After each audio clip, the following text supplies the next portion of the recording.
তুফান 1 নিয়ে যেহেতু মানুষের মাথা নষ্ট হয়ে যাচ্ছে, তুফান 2 দেখে মানুষ পাগল হয়ে যেতে পারে।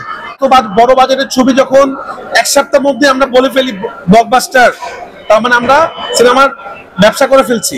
এটা কিন্তু বাংলা সিনেমাকে একটা 12 জায়গা দিচ্ছে। যে এতদিন একটা কথা ছিল কি যে বড় বাজেটের ছবি আসলে বাংলাদেশে চলে না, প্রডিউসার টাকা পায় না, অনেক রকম কথা আসলে। এত সমস্যার মধ্যেও কিন্তু আমরা অনেক হ্যাপি, আমরা কিন্তু ব্যবসা সফল সিনেমা উপহার দিচ্ছি এবং এত অল্প সময়ের মধ্যেই। এবং আপনারা দেখতে পাচ্ছেন আজকে এতদিন পর ঈদের এখনো কিন্তু মনে হচ্ছে আজকে ঈদ। মাত্র হল থেকে বের হলাম, মানুষ কিন্তু উল্লাস সিনেমা দেখছে, কালকের টিকিট নাই, পরশু দিনের টিকিট নাই, এবং সারা বাংলাদেশে একই অবস্থা। এই যে ঈদ শেষ হয়ে যাওয়ার পরও ঈদের মতো একটা উদযাপন, তার মানে মানুষ বাংলা সিনেমা দেখে, বাংলা সিনেমা তো মানুষের ভালোবাসাটা আছে।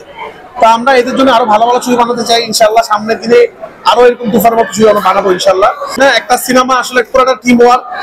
একজন ভালো ডিরেক্টর যেরকম লাগে, একজন বড় সুপারস্টার যেরকম লাগে, টেকনিক্যাল টিম লাগে, প্রত্যেকটা মানুষ, প্রডিউসার লাগে, সবাই মিলে একটা সিনেমা বানাতে হয়, একা একটা সিনেমা বানানো যায় না। তো তুফানের ফুল ক্রেডিট ফুল টিমের, তুফানের ফুল ক্রেডিট সবাই মিলে আমরা এবং তুফান এটা বানাইছি আসলে। এবং তুফান 2 আমরা আরো বড় করে, আরো বড় পরিসরে বানাবো ইনশাল্লাহ। এবং তখন যেন আরো বড় ঝড় তুফান হয় আর কি। এবারে তো ঝড় তুফান হলো, তুফান 2 ইনশাল্লাহ আরো ভয়ঙ্কর কিছু হবে।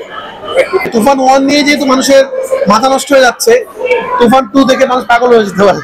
তুফান 2 ব্যাপারে আসলে এখন কথা বললে এটা চমক নষ্ট হয়ে যাবে, সব চমক সিনেমা হলে হবে। এখন তুফান 1 মানুষ দেখবে, আল্লাহ যখন তৌফিক দান করে তখন বিয়ে বিয়েতে বসবো আসলে ইনশাআল্লাহ। দেখি সব জায়গায় তো সফল, বিয়ে করে তো সফল হতে হবে। দেখা যাক, দোয়া করবেন আপনারা, আপনারা সবাইকে দেখে সুন্দর করে বিয়ে করবো। আর আরো কটা সিনেমা বানাই, আরো কটা সিনেমা হিট করে তারপর ইনশাআল্লাহ বিয়ে করবো।